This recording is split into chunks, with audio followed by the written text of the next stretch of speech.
자, 이번 시간에는 지난 시간 높임 표현에 이어가지고 오늘 이번 시간에 시제 표현 그리고 아마 시간상으로 봤을 때 뒤에 있는 이제 부정 표현, 인용 표현 정도까지는 할 수 있을 거예요. 거의 다. 근데 피동사동은 아마 오늘 하기 시간이 부족할 것 같습니다. 그래서 피동사동은 다음 주에 보도록 합시다. 알겠죠?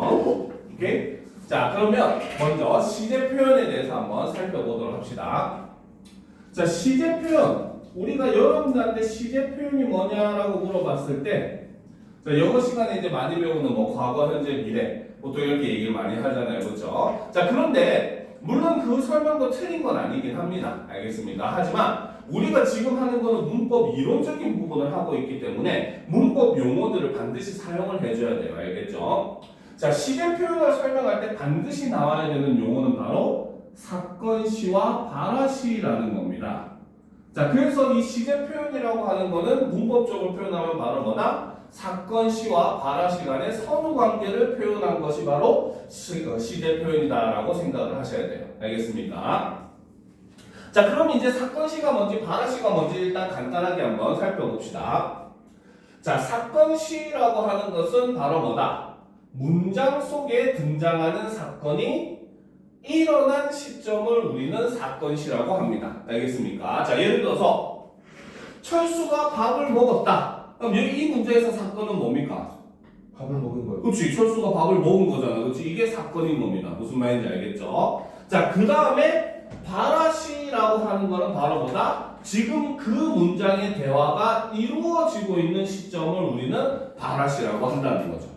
알겠죠? 자, 그래서 이제 이 시제 표현이라고 하는 건 이렇게 사건시와 발화시를 중심으로 우리가 설명을 할 수가 있어야 됩니다. 알겠죠?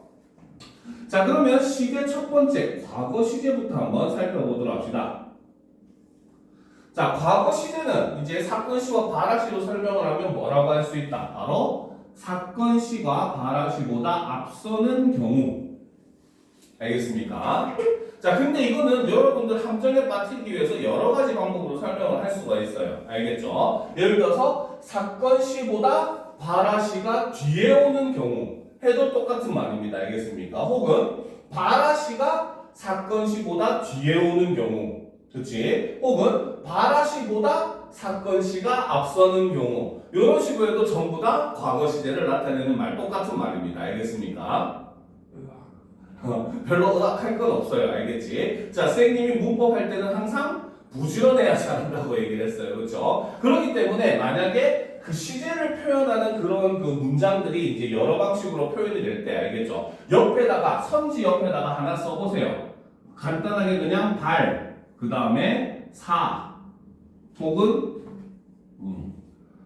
사, 발, 이렇게 써놓은 다음에 순서가 어느 방향으로 가는지 이렇게 표시를 해놓으면은 사건에서 발화로 이제 시간이 흘러가는 방식이면은 과거가 되고, 그렇죠? 발화에서 사건으로 흘러가는 경우는 미래가 되고, 그렇죠? 아니면 같다 하면은 현재가 되는 거고, 그렇죠? 옆에다가 이런 식으로 간단하게 표현을 해보면은 훨씬 더 혼란이 줄어듭니다.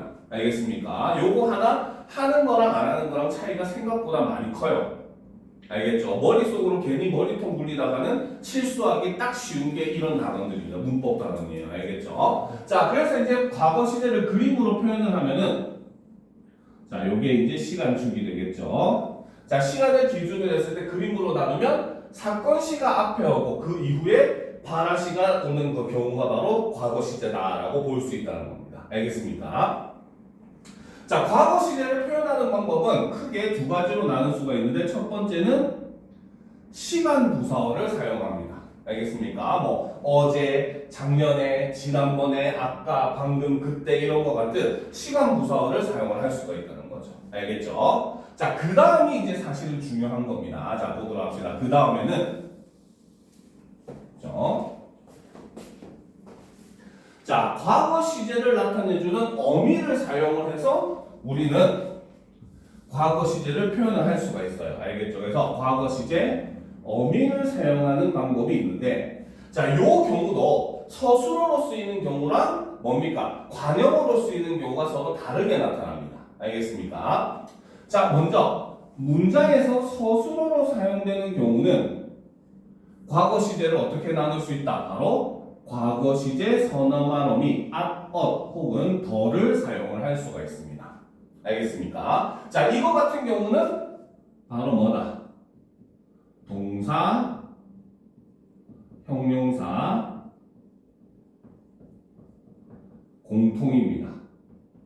형용사도 at, 더, 동사도 at, 더 이렇게 쓸 수가 있어요. 알겠습니까? 오케이? 그죠? 자, 그런데 여기서 우리가 또 하나 여러분들을 위해서 알려준다면, 그지? 자꾸 알려준 게 너무 많아서 부담스럽죠? 그지? 자, 하나 더 알려준다면, 자, 하다의 동사.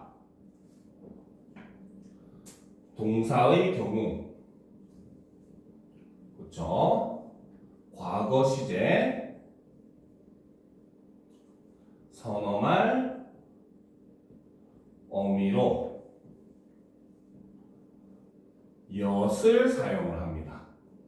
얘는 불규칙 활용을 하는 애예요. 알겠습니까?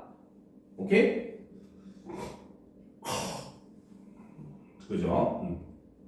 그래서 예를 들어서 먹다 같은 경우는 먹었다, 보다 같은 경우는 보았다 이렇게 되잖아요. 혹은 줄여서 봤다 되잖아요. 그렇죠? 그런데 하다의 동사, 하다 그 자체나, 알겠죠? 혹은 명사에 하다가 붙어서 서술어가 되는 경우가 있죠. 공부하다, 건강하다 이런 것들, 그치? 얘네들은 과거 시제로 나타낼 때 선어만 어미로는 at, 이 아니라 엿을 사용을 합니다. 알겠습니까? 요거는 불규칙 활용이기 때문에 여러분들이 꼭 외워줘야 돼요. 알겠죠? 그래서 하다의 동사는 at, 대신에 엿을 사용한다. 요거를 잘 알아둬야 됩니다. 알겠습니까? 자, 그러면 하였다 이렇게 하면 이거는 바로 뭐다? 하였다는 뭡니까? 하었다에서 뭐가 더해진 게 아니라는 거죠. 그 자체로 이미 엿이 붙은 거라는 겁니다. 알겠습니까? 네. 알겠죠? 하이었다가 줄임말이 아니라는 겁니다. 알겠습니까? 네. 자, 그 다음에 이제 관형어로 쓰이는 경우가 있어요. 알겠습니까? 자, 이때는 관형사형 어미, 과거 시제에 관형사형 어미를 쓰는데, 그쵸? 자, 니은, 던, 니은이나, 그러니까 은이나 던을 사용을 합니다. 알겠죠? 그런데 여기서 여러분들이 꼭 주의할 점, 은이나 던을 다 쓸 수 있는 거는 동사만, 그렇죠? 둘 다 가능합니다. 알겠습니까? 바로 형용사는 던만 가능해요. 알겠습니까?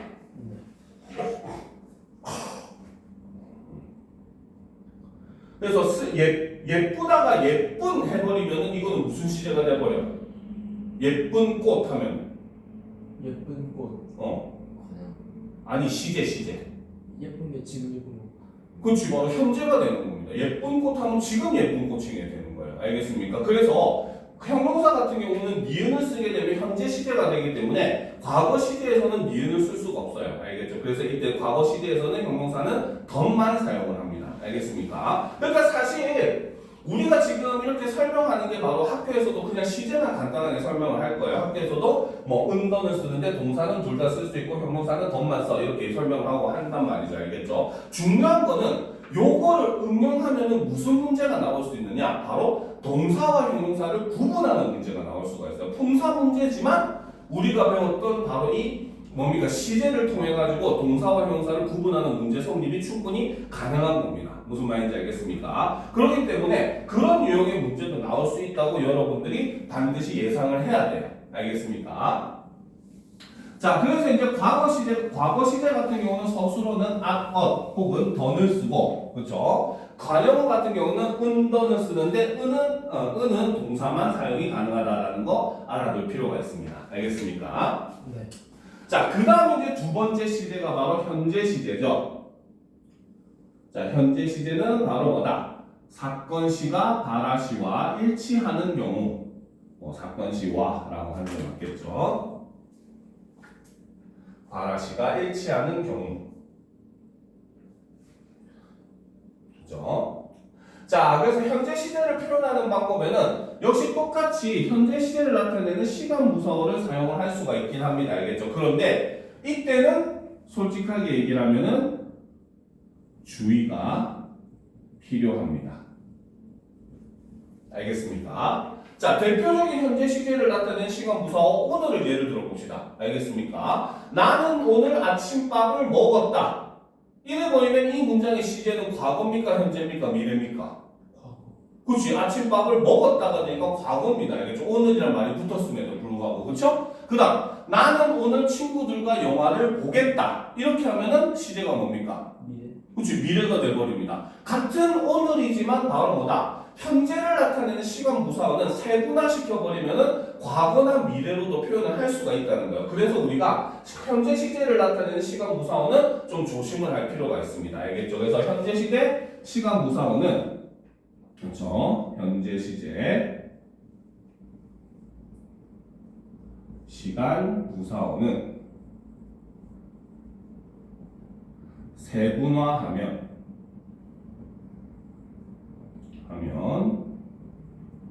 과거나 미래 시제를 나타내기도 하니까 여러분들이 이런 점은 조심을 해줄 필요가 있습니다. 알겠습니까?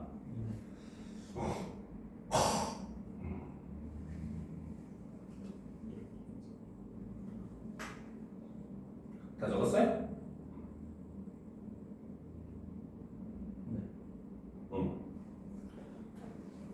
자, 그러면 이제 뭡니까? 시제를 나타내는 어미 요거 오타예요. 선생님이 이거 다 직접 정리한 거라서 오타가 좀 있습니다. 자, 바로 현재 시제 어미를 사용할 때. 그렇죠? 자, 어떤 식으로 쓸 수 있느냐? 역시 이것도 서술어인 경우와 관형어인 경우로 나누어서 볼 수 있어요. 알겠죠? 자, 서술어인 경우는 현재 시제 선어말 어미 니은이나 는을 사용을 할 수가 있습니다. 단 이거는 동사만 가능해요. 알겠습니까? 알겠죠? 자, 서술어로 사용될 때는 옆에다 하나 씁시다. 형용사가 서술어로 사용될 때는 기본형이 현재 시제를 나타냅니다. 알겠습니까? 그러니까 예를 들어서 꽃이 예쁘다 이러면 예쁘다는 기본형이 예쁘다 그대로잖아요. 그렇죠? 근데 꽃이 예쁘다 하면 이거는 시제가 현재가 된다는 거. 지금 예쁘고 있는 상황이라는 겁니다. 무슨 말인지 알겠습니까? 그렇기 때문에 형용사는 서술어가 사용될 때는 기본형을 쓰면 그대로 현재 시제가 됩니다. 하지만 동사는 기본형을 쓸 수가 없죠. 그렇죠? 나는 지금 밥을 먹다. 이렇게 하면 문장이 어색하잖아. 그렇지? 그럼 어떻게 해야 돼? 나는 지금 밥을 먹는다. 이렇게 해야 올바른 시제를 표현하는 문장이 될 수 있는 거예요. 알겠죠? 그래서 형용사와 동사가 이렇게 시제를 표현하는 방식이 다르다는 거 꼭 알아두고 아까 얘기했듯이 이걸 응용하면 동사, 형용사 구분 문제가 가능하다는 것도 같이 꼭 유념을 해야 됩니다. 알겠죠? 예. 자, 그 다음 두 번째. 자, 역시 현재 시제에서 이제 관형어로 사용되는 경우도 있습니다. 그렇죠? 자, 관형어로 사용될 경우는 자, 동사는 바로 뭐다? 현재 시제 관형 사용 어미인 는을 사용합니다. 먹는, 보는, 그렇죠? 자는, 그렇지? 여러분들의 정신은 자고 있는 것 같지만, 그렇죠? 이런 식으로 표현할 수 있어요. 알겠죠? 그런데 반면에 형용사나 서술격 조사는 바로 뭐다? 현재 시제 관형 사용 어미로 의도 아닙니다. 의 지우세요. 니은만 쓸 수 있습니다. 니은만. 지워요? 네, 의는 지우세요. 니은만 쓸 수 있어요. 알겠습니까? 형용사가 되게 신기한 게 알겠죠? 그 현재 시제 그 선언하라고 관형 사용 어미가 붙잖아요. 그렇죠? 이런 경우에는 어간에 받침이 있더라도 받침이 탈락되고 현재 시제 관형 사용 어미가 붙어요. 그래서 예를 들어서 우리가 둥글다 같은 경우는 니은을 붙이면 어떻게 돼? 둥근이 돼버립니다. 리을이 탈락하고 니은이 붙어요. 그렇죠? 파랗다 같은 경우도 마찬가지 히읗이 탈락하고 파란 이렇게 돼버리죠. 알겠습니까? 그래서 형용사 같은 경우는 우리가 아무리 어간의 끝이 자음으로 받침이 있는 자음으로 끝난다고 하더라도 이렇게 관형사용 어미나 이런 것들이 붙게 되면은 그 받침이 탈락하고 그 자리에 관형사용 어미가 붙는 겁니다. 무슨 말인지 알겠죠? 그러니까 뭐 이거 병점 같은 경우는 이런 식으로 이걸 해가지고 바로 뭐다? 시제라든지 높임법이라든지 이런 것과 함께 의문의 변동을 같이 엮어서 문제를 낼 수가 있는 거예요. 무슨 말인지 알겠죠? 그리고 시동도 완전히 방심할 수는 없습니다. 의문의 변동이 이미 중간고사에 들어갔던 내용이기 때문에 그런 유형으로서 살짝 첨가하는 건 충분히 가능해요. 그래서 이렇게 의문이 어떤 식으로 변화를 했는가 이런 것들 묻는 것도 충분히 가능합니다. 어쨌든 높임 표현, 뭐 시제 표현 뭐 이런 것들에 관련된 문제이기 때문에 무슨 말인지 알겠죠? 그러니까 그런 것들 우리가 유념을 하면서 그래서 이제 형용사나 서술격 조사에는 현재 시제 관형 사용 의미로 니은만 쓸 수 있다는 거 요걸 잘 알아둘 필요가 있습니다. 알겠죠? 그래서 먹다 같은 경우는 먹는, 가다 같은 경우는 가는 이렇게 되지만 그지? 형용사 같은 경우는 예쁘다는 예쁜, 아름답다는 아름다운. 자, 이 경우는 비읍이 뭘로? 비읍이 우로 교체가 됩니다. 그리고 현재 시제 관형 사용 의미인 니은이 붙어요. 알겠습니까? 그래서 이거는 동사, 형용사 다 똑같이 일어나는 변화 중에 하나인데 동사, 형용사의 어간이 비읍으로 끝나잖아요. 자, 받침이 비읍으로 끝나는 어간이 있잖아요. 그렇죠? 그러면 이 비읍은 우로 변합니다. 알겠습니까? 예를 들어서 굽다. 이것도 보면 구운 이렇게 되잖아요. 그렇죠? 그죠? 이런 식으로 되듯이 비읍이 우로 변하는 경우가 굉장히 많으니까 이런 것도 함께 알아둘 필요가 있습니다. 알겠습니까?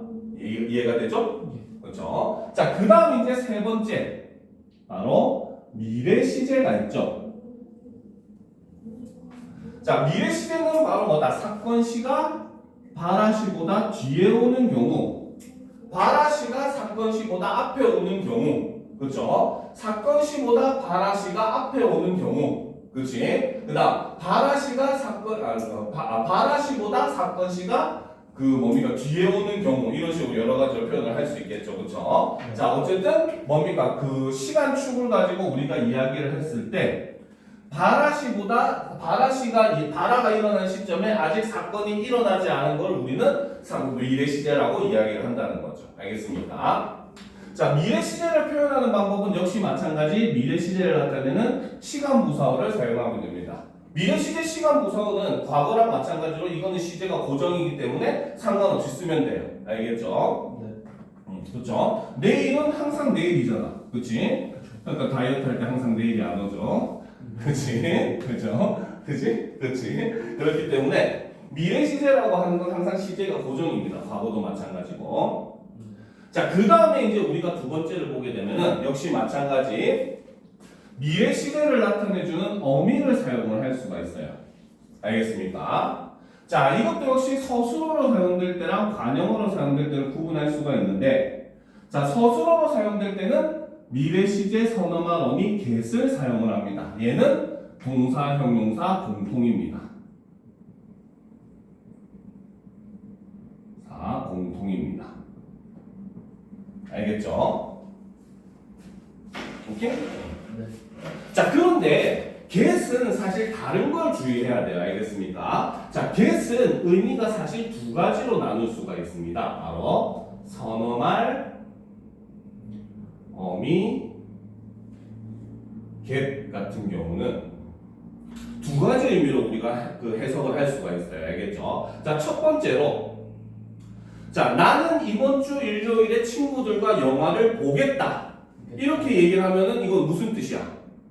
할 거다 나중에. 그렇지. 보는 행위를 할 것이라는 일종의 뭡니까 말하는 사람의 그쪽 계획이라기보다는 정확하게 얘기하면 의지 이런 걸 나타낸다고 볼 수 있거든요. 그래서 get이 의지의 의미로 표현이 되게 되면 이거는 미래 시제가 돼요.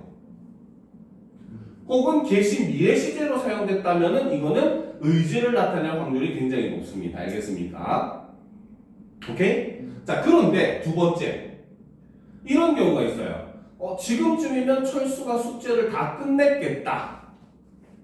그렇지? 자, 끝냈겠다라고 해버리면 뭡니까? 이건 시제가 뭐겠어? 끝냈겠다. 과거. 그렇지? 과거가 되겠죠. 그렇죠? 즉 바로 뭐다? 어떤 상황을 그렇죠? 예측, 정확하게는 추측을 할 때, 그렇죠? 추측을 할 때는 get은 시제와 무관하게 쓰입니다. 알겠습니까? 방금처럼 지금쯤이면 철수가 숙제를 다 끝냈겠다 하고 과거로 쓸 수가 있어요. 그렇죠? 혹은 지금은 철수가 집에 갔겠네. 그렇게 하면 과거가 되겠네. 같이 쓰였으니까. 지금쯤 철수가 점심을 먹겠네.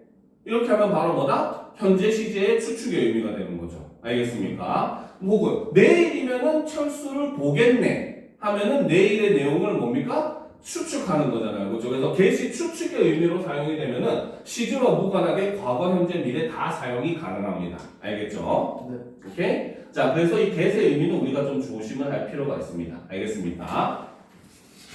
자, 그 다음 이제 관형어로 사용되는 경우. 그렇죠? 자, 이때도 미래 시제 관형 사용어미 을을 사용을 합니다. 역시 이것도 동사, 형용사 공통입니다. 그래서 미래 시제로는 동사와 형용사를 구분할 수가 없어요. 알겠습니까? 그래서 먹다는 먹을, 가다는 갈, 예쁘다는 예쁠, 슬프다는 슬플 이런 식으로 나는 내일 슬플 예정이야. 이렇게 하잖아, 그치? 이런 것들은 바로 뭐다? 미래 시제를 나타내고 이런 형태는 동사와 형용사가 공통으로 사용된다라는 거 알아둘 필요가 있습니다. 알겠습니까? 네. 자, 그런데 이제 여러분들 학교가 병정고, 그치? 특히 시동고도 뭐 가능성이 아예 없는 거는 아니에요. 알겠죠? 자, 요 내용이 들어갈 가능성이 있습니다. 알겠습니까? 자, 우리가 시제는 우리가 방금 아까 했었던 과거, 현재, 미래를 볼 수가 있기는 해요. 알겠죠? 근데 시제는 또 다른 기준으로 절대 시제와 상대 시제로 나눌 수가 있습니다. 알겠습니까? 네. 자, 절대 시제라고 하는 것은 말 그대로 고정된 시제. 즉, 우리가 방금 했었던 그 방식으로 파악하는 게 바로 절대 시제예요.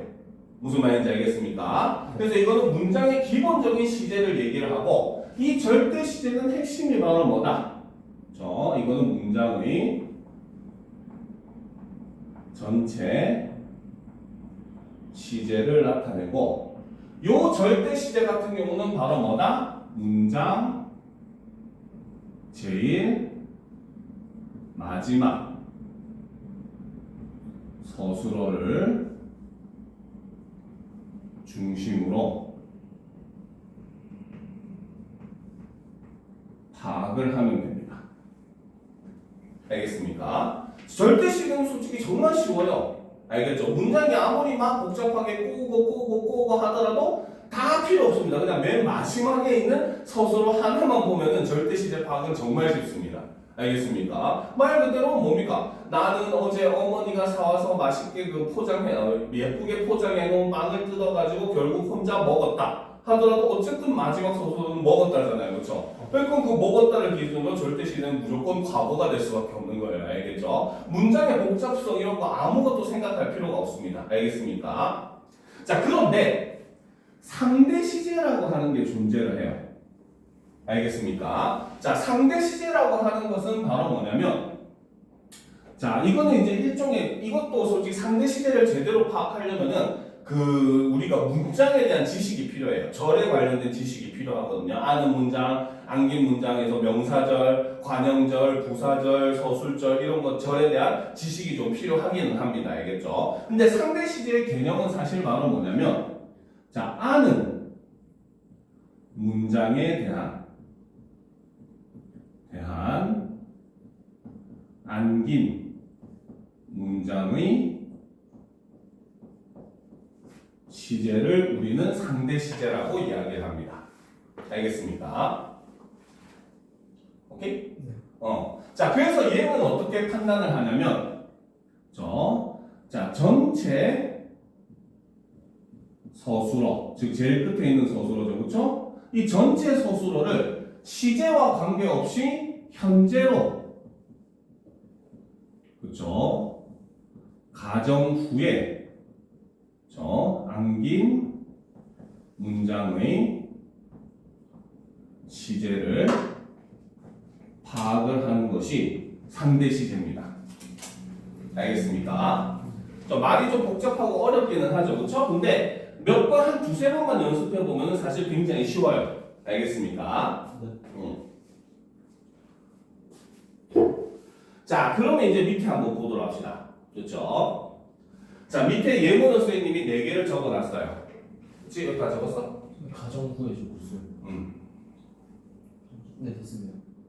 됐습니까? 네. 자, 그러면 이제 우리가 밑에 있는 예문 4개를 가지고 자, 절대 시제와 상대 시제를 한번 필기를 한번 찾아보도록 합시다. 알겠습니까?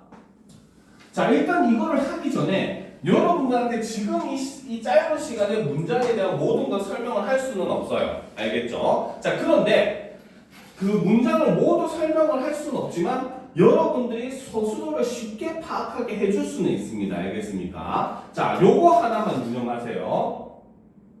자, 우리말에서 그쵸?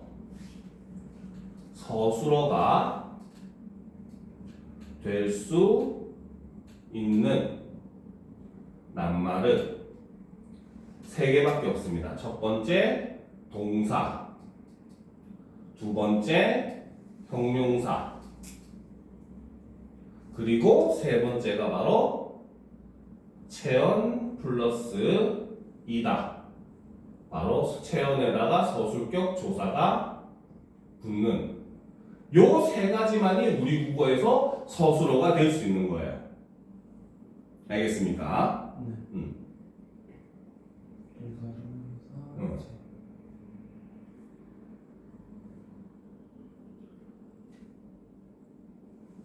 네. 그쵸? 네. 장문 먼저 사주고 과묵해졌구만. 그치? 자, 보도록 합시다. 그쵸? 자, 그러면 일단 우리가 한번 살펴봅시다. 먼저 쉬운 거부터 해봅시다. 자, 여기 4개의 문장이 있어. 그치? 일단 각각의 문장의 절대 시제부터 한번 판단해 보도록 합시다. 알겠죠? 자, 첫 번째 문장. 철수가 갈 학교는 서울에 있다. 자, 여기서 절대 시제는 뭘까요? 있다. 있다. 이건 절대 시제는. 현재. 현재? 있다. 있다. 시제는 지금 너 시제 묻고 있잖아. 그지? 있다는 여기서는 형용사로 쓰였기 때문에 기본형이 현재 시제를 나타냅니다. 절대 시제는 현재예요. 알겠습니까? 자, 두 번째 문장을 봅시다. 범준이가 공부를 하는 모습을 보았다.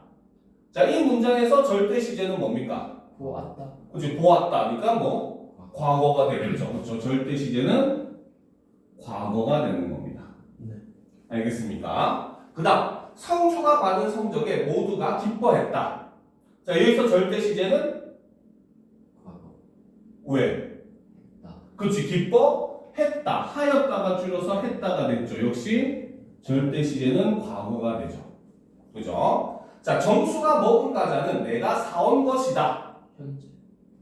그렇죠. 이거는 과거 절대 시제가 것이다니까 현재가 되겠죠. 서술격 조사도 기본형이 현재를 나타냅니다. 알겠습니까? 네. 자, 그러면 이제 그 다음에 파악해야 될 건 바로 뭐냐? 바로 또다시 이제 서술어가 될 수 있는 애들을 찾으면 돼요. 알겠죠? 자, 첫 번째 문장에서 철수가 갈 학교는 서울에 있다라고 했을 때 있다를 제외하고 서술어가 될 수 있는 거는 뭐가 있습니까? 갈.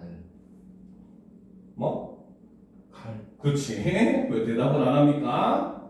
얘가 서술어가 될 수 있는 거예요. 알겠죠? 두 번째 문장. 범준이가 공부를 하는 모습을 보았다. 여기서는 서술어가 될 수 있는 게 하나는. 그렇지. 하는. 자, 성주가 받은 성적에 모두가 기뻐했다. 받은. 여기서는 그쵸. 받은이 서술어가 될 수 있죠. 자, 정수가 먹은 과자는 내가 사온 것이다. 먹은. 그쵸. 먹은. 근데 하나가 더 있어요. 또. 사온. 그치. 사온. 기본형이 사오다잖아. 그치? 그쵸? 자, 얘네들이 이제 우리가 일단 기본적으로 판단해야 될 암긴 문장들입니다. 알겠습니까? 물론 얘네를 문장으로 만들어야 되죠. 철수가 학교에 가다. 그치? 범준이가 공부를 한다. 그쵸? 그 다음에 뭐 성주가 성적을 봤다. 정수가 과자를 먹다. 내가 그것을 사왔다. 이런 식으로. 그죠? 문장으로 만들어야 되지만 지금 우리가 문장에서 뭐 절 찾고 하는 게 아니기 때문에 일단 기본적으로 서술어가 될 수 있는 후보군들만 먼저 찾으면 되는 겁니다. 알겠습니까? 네.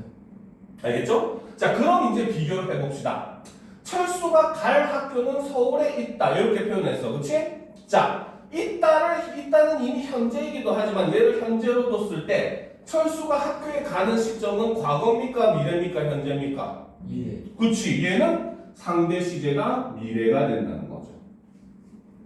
알겠습니까? 오케이? 자, 그 다음 두 번째 문제 봅시다. 범준이가 공부를 하는 모습을 보았다.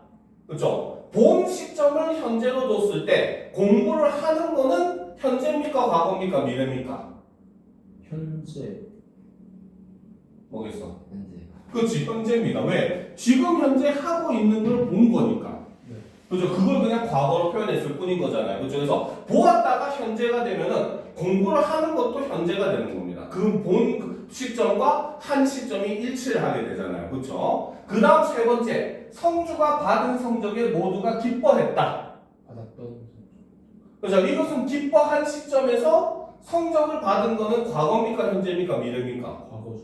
그렇지. 과거가 되겠죠. 왜? 성적을 먼저 받아와야 그걸 보고 기뻐할 거 아니야. 그렇지? 그러니까 이거는 상대 시제가 과거가 되는 거죠. 그렇죠? 그 다음 정수가 먹은 과자는 내가 사온 것이다 라고 했을 때 그치? 자, 내가 사온 시점에서 정수가 먹은 거는 뭐가 돼?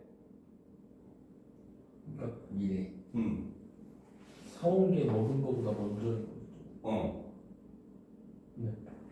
아니, 그러니까 것이다가 현재 이거 가장 큰 서술어인 것이다가 기준이 돼야 돼요. 알겠죠? 이 것이다를 기준으로 먹은 시점은 과거. 그치? 얘는 과거입니다. 알겠습니까? 아, 잠깐만. 먹은 과자는 내가 사온 것이다. 그렇죠. 이거는 과거가 돼요. 알겠습니까? 그 다음 사온 것도 역시 뭐야? 과거죠. 얘는 얘보다도 더 과거가 돼야 될 거 아니야. 그치? 그러니까 얘가 가장 먼저 우선되는 과거고 그 다음에 성주가 먹었고 그걸 얘기하고 있는 시점이 현재라는 겁니다. 알겠습니까? 그래서 이렇게 절대 시제와 상대 시제는 이런 식으로 판단을 하면은 알겠습니까? 그렇게까지 어렵진 않아요. 물론 조금 어렵게 꼬아서 낼 수도 있기는 하지만 요거는 사실 개념만 좀 익숙해지면은 생각보다는 여러분들이 오히려 앞에 거보다 더 쉽게 해결할 수가 있어요. 알겠습니까? 정작 주체 높임 막 이런 거 하는 거나 상대 높임 이런 거보다도 훨씬 더 쉽게 파악을 할 수가 있습니다. 알겠죠? 질문인데요. 네. 우리 사온 것이다. 해서 미래가 먹은 아니죠. 것이다 하잖아. 그치? 네. 것인 시점에서는 이미 먹었잖아. 아, 무슨 말인지 알겠어요? 그걸 기준으로 하는 거예요. 알겠습니까? 네.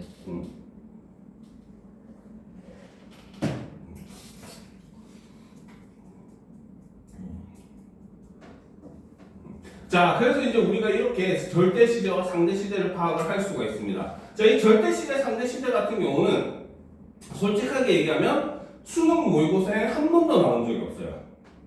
특히나 최근 한 10년 사이에는 8년 정도, 10년 정도 사이에는. 왜 가르치는 거예요? 알겠습니까? 근데 사관학교 문제에서는 은근히 심심찮게 나옵니다. 알겠습니까? 사관학교 문제에서는 은근히 심심찮게 나오고 수능 특강, 수능 완성에는 무조건 등장을 합니다. 수능 특강에는 무조건 등장을 합니다. 수능 완성도 마찬가지지만 알겠죠? 거기는 무조건 등장. 어떻게 보면 EBS에서 자꾸 밀고 있는데 수능 모의고사에서는 좀 채택을 하지 않는 그런 부분이긴 한데 그럼 갈수록 이제 자꾸 문제 내기 없어지면 이런 것도 이제는 앞으로 시험에 나올 가능성도 많이 존재를 한다는 거죠. 알겠습니까? 그래서 요거 같은 경우도 실제로 조금 꼽으면은 생각보다는 또 상당히 더 어려워질 수도 있기는 해요. 그래서 자꾸 이런 걸 푸는 연습도 여러분들이 굉장히 중요한 부분 중에 하나입니다. 알겠습니까? 자, 그 다음 이제 두 번째 봐야 될 게 시제에서 바로 동작상이라고 하는 게 존재를 합니다. 알겠습니까? 자, 동작상은 쉽게 얘기하면은 영어 시간에 배웠던 거랑 똑같아요. 진행형, 완료형. 그거랑 똑같은 내용입니다. 알겠죠? 그래서 동작상은 바로 뭐다? 발화시를 기준으로 동작이 일어나는 모습을 표현하는 게 바로 동작상이라는 거죠. 네. 알겠습니까? 자, 그래서 이제 중요한 게 이제 보면은 여기서 보면 첫 번째 진행상은 바로 뭐다? 발화시에 여전히 동작이 진행되고 있을 때 우리는 이것을 진행상이라고 얘기를 하는 겁니다. 현재 진행형이죠. 그렇죠? 네. 그죠? 자, 그래서 표현 방법으로는 보조용언 중에 뭐뭐고 있다, 그 다음 아어 가다 이런 거 사용하거나 혹은 연결어미 뭐뭐 으면서 뭐뭐면서 이런 걸 사용을 하면 됩니다. 나는 밥을 먹으면서 책을 보았다. 그렇지? 이런 거는 바로 뭐다? 현재 행동이 진행이 되고 있는 상황인 거잖아요. 그렇죠? 그지? 그죠? 그렇기 때문에 이런 것들은 바로 진행상이 된다는 거죠. 알겠습니까? 자, 그런데 완료상은 자, 바라시의 일은 이미 끝났고 결과가 지속되고 있는 겁니다. 알겠습니까? 이거는 일이 진행돼 지속되고 있는 거랑 결과가 지속되고 있는 건 달라요. 알겠죠?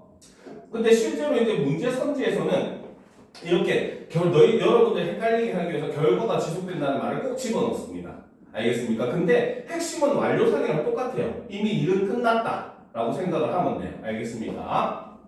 자, 그래서 표현 방법은 보조용은 버리다, 그 다음에 있다, 그 다음에 혹은 연결어미 고서, 그렇죠? 이런 걸 사용을 합니다. 알겠습니까? 나는 밥을 먹고서 운동장에 갔다면 밥을 먹은 행위는 끝났고 그 다음에 이제 바로 운동장에 나간 거잖아요. 그렇죠? 선후 관계가 다 등장을 하는 거죠. 그렇죠? 그래서 이런 거를 완료상이라고 얘기를 합니다. 알겠죠? 단 여기서 근데 우리가 조금 조심할 필요는 있습니다. 알겠습니까? 자, 예를 들어 봅시다. 자, 민지는 의자에 앉아있다. 자, 이 문장은 진행상일까요? 완료상일까요? 진행상일까? 완료상일까? 지금까지 앉아 있는 거예요. 이 생각 띵킹은 진행상일까? 완료상일까? 어차피 확률은 50대 50이야. 그죠? 완료할게요. 완료? 그렇죠. 얘는 완료상입니다. 앉아 있는 동작이 계속 지속되고 있는 거예요.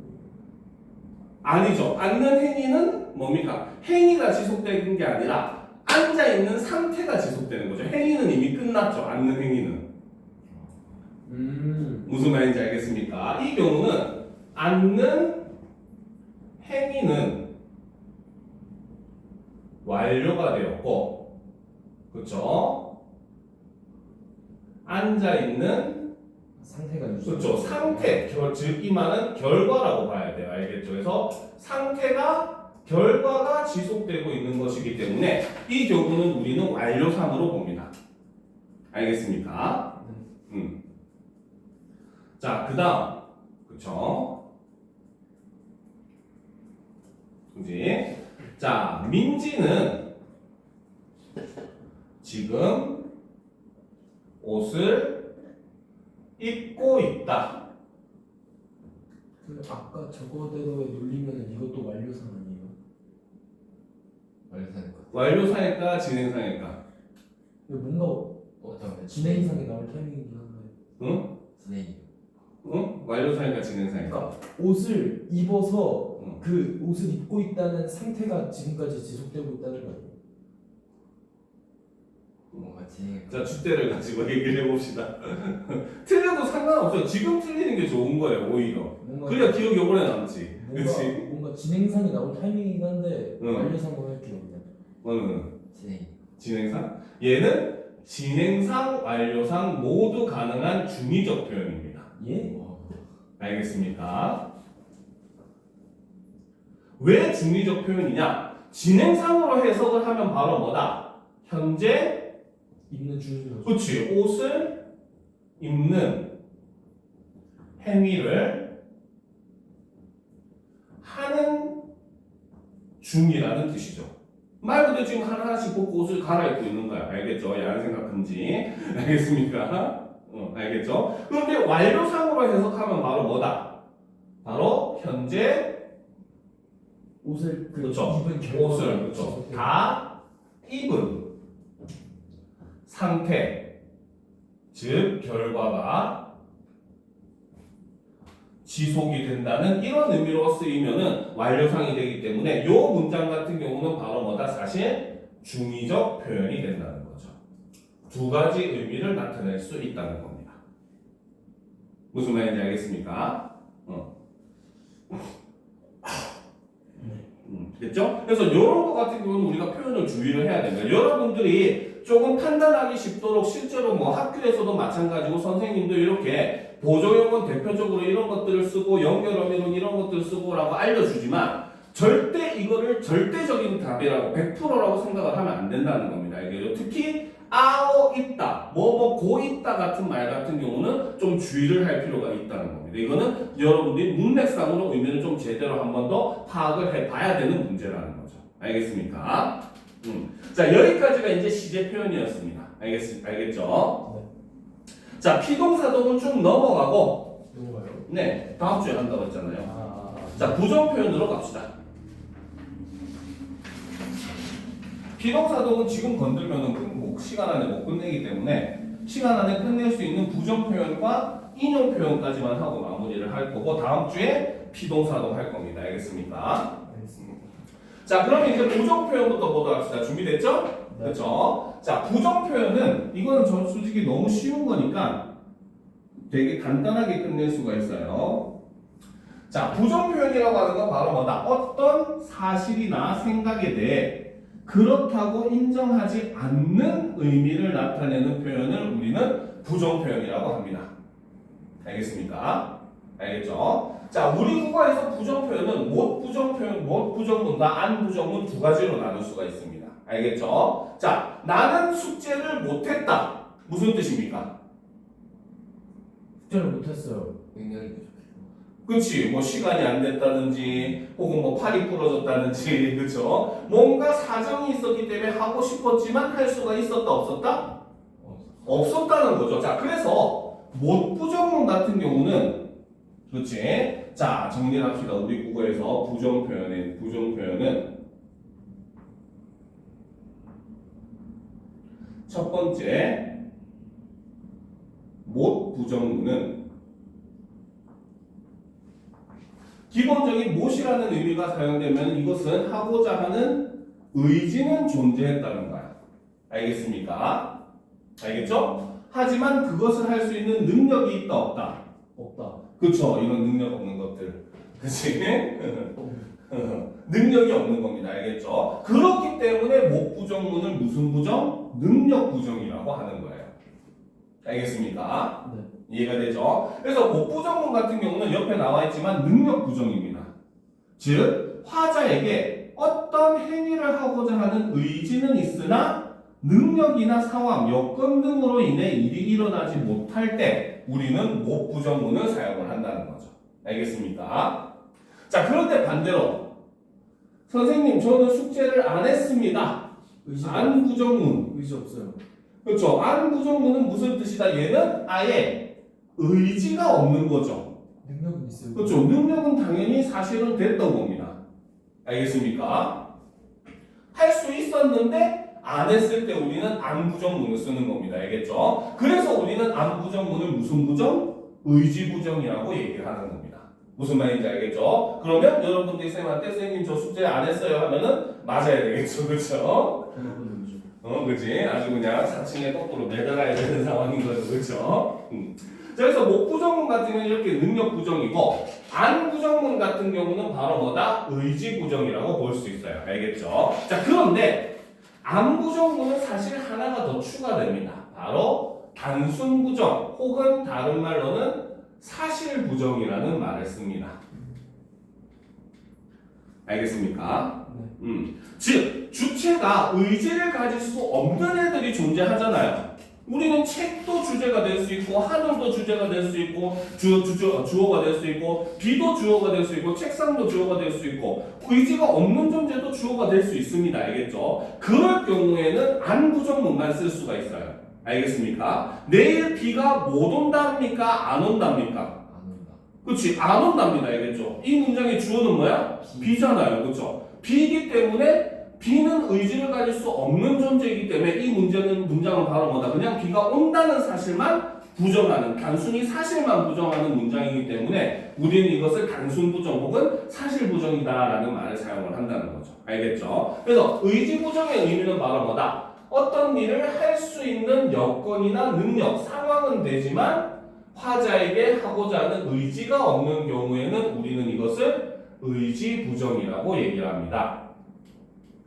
자, 그런데 반면에 문장의 주체 자체가 의지를 가지지 못하는 대상 또는 주체의 의지를 알 수 없는 경우에는 바로 뭐다? 단순히 사실을 부정하는 표현으로 사용을 하기도 한다는 거죠. 알겠습니까? 그래서 이때는 우리가 단순 부정 혹은 사실 부정이다. 이런 말을 사용을 할 수 있다는 거죠. 알겠습니까? 자, 그럼 다음 페이지로 가봅시다. 자, 부정 표현의 유형을 보게 되면은, 자, 부정 표현은 간단하게 긴 부정문과 짧은 부정문으로 나눌 수 있어요. 알겠죠? 네.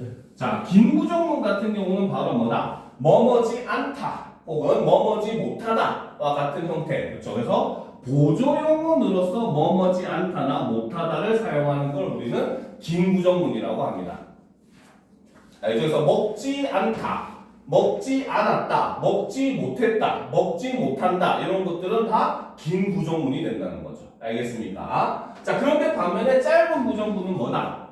부정부사인 안 혹은 못 요것만 씁니다.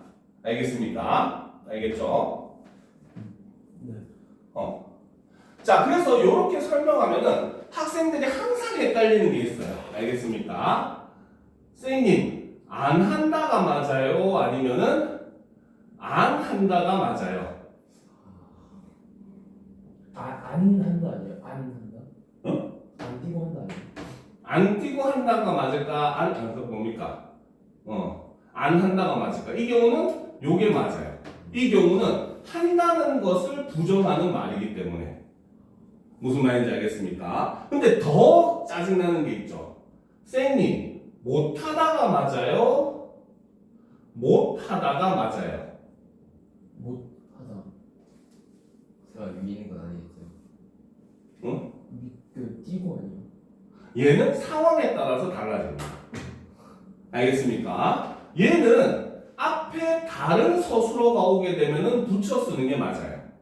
먹지 못하다, 보지 못하다, 가지 못하다 하는 식으로 앞에 서술어가 두 개가 연달아 쓸 때 뒤에 쓰이면은 얘는 보조용언이기 때문에 못하다를 붙여 쓰는 게 맞습니다. 알겠죠? 그런데 나는 공부를 못한다라고 했을 때, 그렇지? 이때는 뭡니까? 이 못은 하다라는 서술어를 부정을 하고 있는 거잖아요. 그렇죠? 즉 다른 서술어가 없을 때는 얘는 뭐다? 뒤에 있는 서술어를 부정하는 부정부사이기 때문에 이 경우는 띄어쓰는 게 맞아요. 알겠습니까? 이런 거 정도는 여러분들 나올 수가 있는 겁니다. 알겠죠? 얘가 보조용언인지 부정부사인지 구분할 수 있는 거는 그거 앞에 다른 서술어가 있느냐 없느냐를 판단하면 돼요. 알겠습니까? 네. 알겠죠? 그래서 뭐뭐지의 형태가 앞에 쓰여 있으면은 무조건 보조용언이기 때문에 다 붙여 써야 돼. 알겠죠? 않다, 못하다 다 붙여 써야 돼요. 알겠죠? 근데 앞에 아예 서술어가 없어. 그렇지? 그러면은 않다는 이제 그 자체로 그냥 하나의 서술어이기 때문에 앞에 말이랑 띄어 쓰면 되고 못하다 같은 경우는 뭐다? 못이 하다를 부정하고 있는 상황이기 때문에 못과 하다를 띄어 쓰면 됩니다. 알겠습니까? 알겠죠? 네. 자, 근데 솔직히 말하면 이게 얘가 잘못되긴 하긴 했어요. 알겠죠? 이 못하다가 좀 어렵긴 합니다. 알겠습니까? 예를 들어서 뭐 청소를 못하다. 이렇게 했을 때는 이게 가능합니다. 알겠죠? 근데 요거는 또 이게 가능하긴 해요. 나는 공부를 못한다. 이거는 가능하긴 합니다. 왜 가능할까? 왜 가능할까? 못하다라는 말 자체에 능력이 부족하다는 의미가 들어있는 경우가 있어요. 잘 못한다. 그렇지. 그런 의미로 했을 때. 알겠습니까? 그러니까 공부를 못한다는 의미는 사실 뭐다? 잘하지 못한다의 의미가 되는 거잖아요. 그렇죠? 여기서 잘하지가 사실은 하도 이제 일반적인 의미이기 때문에 생략되는 경우가 많아요. 알겠죠? 그래서 못하다 자체가 능력이나 이런 것들이 어떤 기준에 미치지 않다라는 의미로 쓰일 때는 그 자체로 붙여가지고 쓸 수가 있습니다. 알겠습니까? 알겠죠? 네. 그렇죠? 그래서 이런 거는 조금 주의를 할 필요가 있어요. 알겠습니까? 자, 그 다음 이제 여러분들이 주의할 거 하나만 더 있어요. 바로 뭐다? 우리 국어에서는 바로 뭐다? 부정 표현은 오로지 안과 못 두 개밖에 없습니다. 알겠습니까? 그 외에 부정의 의미를 가지고 있는 서술어는 전부 부정 표현이 아닙니다. 알겠죠? 대표적으로 없다. 없다 하면 학생들이 보통 뭐라고 생각하냐면 있다는 사실을 부정하는 거 아니에요? 라고 생각할 수도 있지만 없다는 부정 표현이 아닙니다. 그냥 없다고 하는 현 사실을 드러내는 표현입니다. 알겠죠? 근데 이거보다 더 심한 거 있죠? 아니다. 아니면 팩트만 말하는 거죠. 네, 아니다도 부정 표현이 아닙니다. 알겠습니까? 근데 이거는 할 필요가 없어요. 그냥 아까 얘기했듯이 안 것만 우리 국어에서 부정 표현이다라고 생각하면 됩니다. 알겠습니까? 알겠죠? 그럼 그 외에 아니다, 없다, 뭐 이런 것들은 전부 다 부정 표현이 아니다, 이런 아니라고 생각하면 되는 거예요. 이해가 됩니까? 그렇죠? 자, 그래서 여기까지가 이제 부정 표현이었습니다. 알겠죠? 근데 부정 표현은 좀 중의성을 가지고 있어요. 특히 안 부정문 같은 경우는 중의성을 좀 가집니다. 알겠습니까? 그 이유가 바로 이 안이 부정하는 대상에 따라서 의미가 달라져요. 아니 기본적으로는 서술어를 많이 부정을 하거든요. 그러면 진수가 밥을 안 먹었다 하면 바로 뭔가 진수는 밥을 먹는 행위를 하지 않았다의 의미가 되겠죠. 알겠습니까? 근데 아니 앞에 있는 밥을 부정할 수도 있어요. 그럼 뭐야? 진수가 밥을 안 먹었다 하면 뭡니까? 다른 음식은 진수가 먹었지만 밥을 먹은 사람은 진수가 아니라는 의미가 돼버리는 거죠. 알겠습니까? 반대로 아니 주어도 부정할 수 있습니다. 진수가 밥을 안 먹었다 이러면 뭐다? 밥을 먹은 사람은 딴 사람이다. 이런 의미가 된다는 거죠. 무슨 말인지 알겠습니까? 그래서 이렇게 보면 주어를 부정할 수도 있고 목적어를 부정할 수도 있고 서술어를 부정할 수도 있는데 각각의 의미가 조금씩 의미의 차이가 생긴다는 거. 알겠죠? 이렇게까지 딥하게 들어갈 것 같진 않지만 그래도 이제 여러분들한테 조금 알아두면 좋겠다 싶어가지고 이렇게 알려주는 겁니다. 알겠습니까? 내용 자체는 그렇게 복잡한 내용이 아니니까 한번 쭉 읽어보면 그렇게 어렵진 않을 거예요. 알겠습니까? 자, 그 다음에 이제 부정문도 서술어에 제약이 좀 있습니다.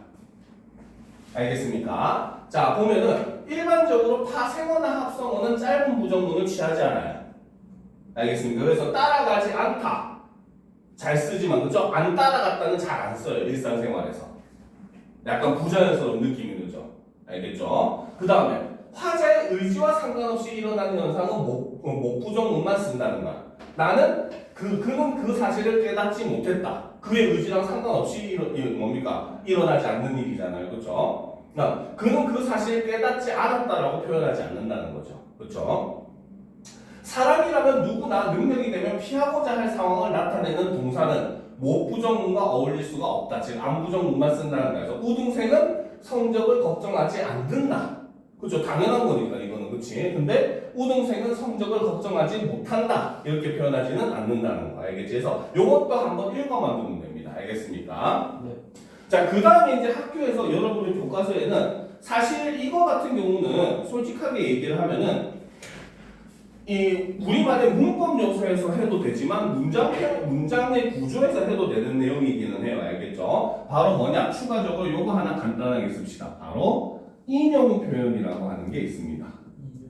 네. 근데 여러분들 2022 개정 교육과정에는 문법 요소에 인용 표현들이 들어가 있어요. 알겠죠? 인용이 뭡니까? 인용. 많이 한 말을 그렇지. 다른 사람의 말이나 글을 빌려오는 걸 우리는 인용 표현이라고 하잖아요. 그렇죠? 그래서 먼저 개념을 보면 저 다른 사람의 말이나 글을 문장 속에 빌려와 표현을 하는 걸 우리는 인용 표현이라고 합니다. 알겠습니까? 자, 인용 표현은 두 가지 종류가 있어요. 첫 번째는 직접 인용.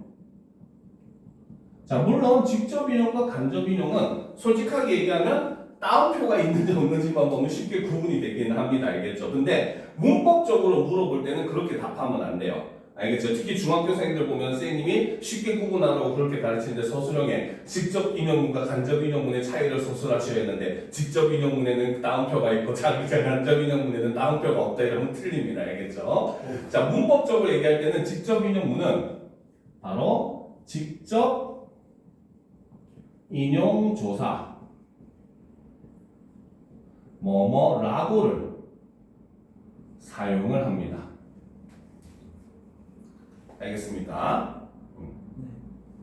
자, 할아버지께서 나는 100살도 넘게 살 거야 라고 하셨다. 이렇게 했을 때는 이때 따옴표를 쓰고 라고가 바로 직접 인용조사가 쓰였기 때문에 이 문장은 직접 인용문이라고 볼 수가 있다는 거죠. 알겠습니까? 네. 자, 그런데 두 번째, 간접 인용도 있어요. 간접 인용은 아까 얘기했듯이 따옴표를 쓰지 않습니다. 알겠죠? 그런데 문법적으로 설명할 때는 간접 인용조사 뭐뭐고를 사용을 합니다. 알겠습니까? 자, 예를 들어서 아까 했었던 문장, 할아버지께서 나는 100세가 넘게 살 거야 라고 하셨다라는 문장을 간접 인용문으로 바꾸면 어떻게? 할아버지께서 당신은 100세가 넘게 살 것이라 고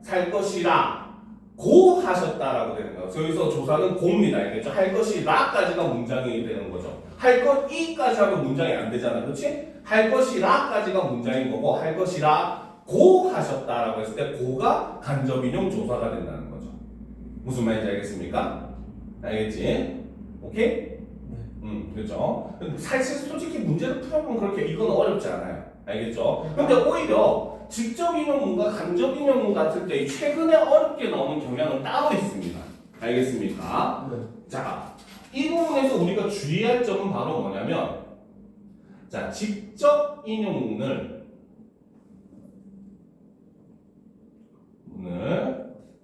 간접 인용문으로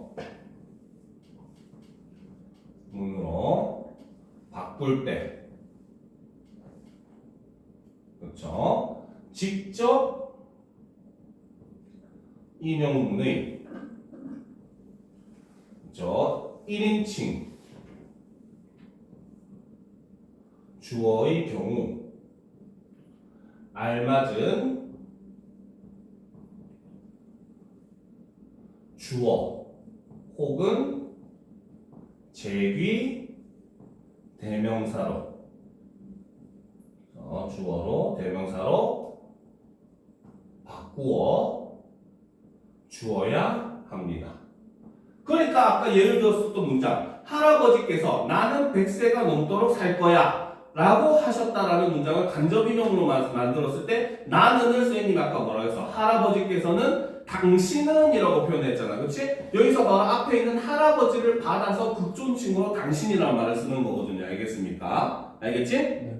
그래서 이렇게 제기대명사나 이제 그 다른 주어로 알맞은 주어로 바꿔줘야 돼요. 알겠습니까? 그래서 철수가 나는 학생회장이 되었어 라고 하였다라는 문장도 역시 마찬가지 간접 인용문으로 바꾸면은 철수가 자신이 학생회장이 되었다고 말했다 이런 식으로 바꿀 수 있다는 겁니다. 알겠죠? 그래서 여기서는 나를 바로 자신이라고 하는 제기대명사로 바꿔주잖아요. 그렇죠? 그래서 이렇게 문장 안에서 알맞은 주어로, 그러니까 주어를 특히 신경을 써줘야 됩니다. 간접 인용문을 만들 때는.